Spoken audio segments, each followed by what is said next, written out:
महाभारत के महाकाव्य में कई स्तंभित योद्धाओं का नाम लिया जाता है, जिनमें भीष्म पितामह, द्रोणाचार्य, अर्जुन और कर्ण जैसे विराट योद्धा शामिल हैं। लेकिन जब बात खतरनाक योद्धाओं की आती है तो अश्वत्थामा का नाम सबसे ऊपर आता है। द्रोणाचार्य और कृपि के पुत्र होने के नाते अश्वत्थामा को अमरत्व का वरदान प्राप्त था, जो उन्हें युद्ध में एक अद्वितीय और अजेय योद्धा बनाता था। उनकी अद्वितीय शक्तियों ने उन्हें अन्य योद्धाओं से अलग कर दिया और उनके भीतर की क्रोध और प्रतिशोध की भावना ने उन्हें एक खतरनाक योद्धा का दर्पण बना दिया। कुरुक्षेत्र का युद्ध ऐसे अद्वितीय क्षणों से भरा हुआ था जिसमें अश्वत्थामा ने अपनी वीरता का प्रदर्शन किया ही। लेकिन जब उनके पिता की हत्या की गई तब उनका असली और खतरनाक चेहरा सामने आया। द्रोणाचार्य की मृत्यु ने अश्वत्थामा के दिल में एक असीम प्रतिशोध की ज्वाला प्रज्वलित कर दी। उन पर इसका प्रभाव इतना गहराई से पड़ा कि उन्होंने पांडवों और उनके सिपाहियों पर अंधाधुंध हमला करने का निर्णय लिया।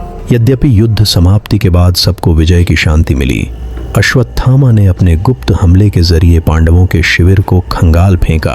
उस रात अश्वत्थामा ने पांडवों के 5 पुत्रों का भी वध किया, जिन्हें उत्तराधिकारी माना जाता था।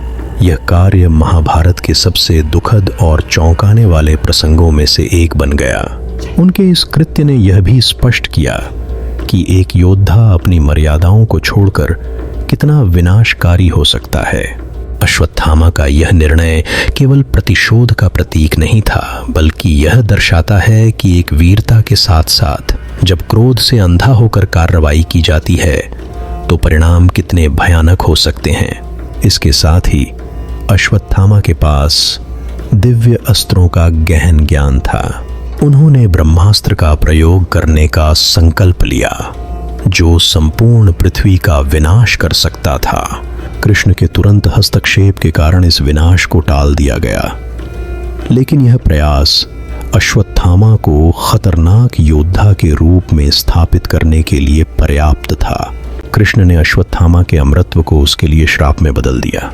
उन्हें आजीवन पृथ्वी पर भटकने का आदेश दिया गया ताकि वे अपनी गलतियों का खामियाजा भुगत सकें।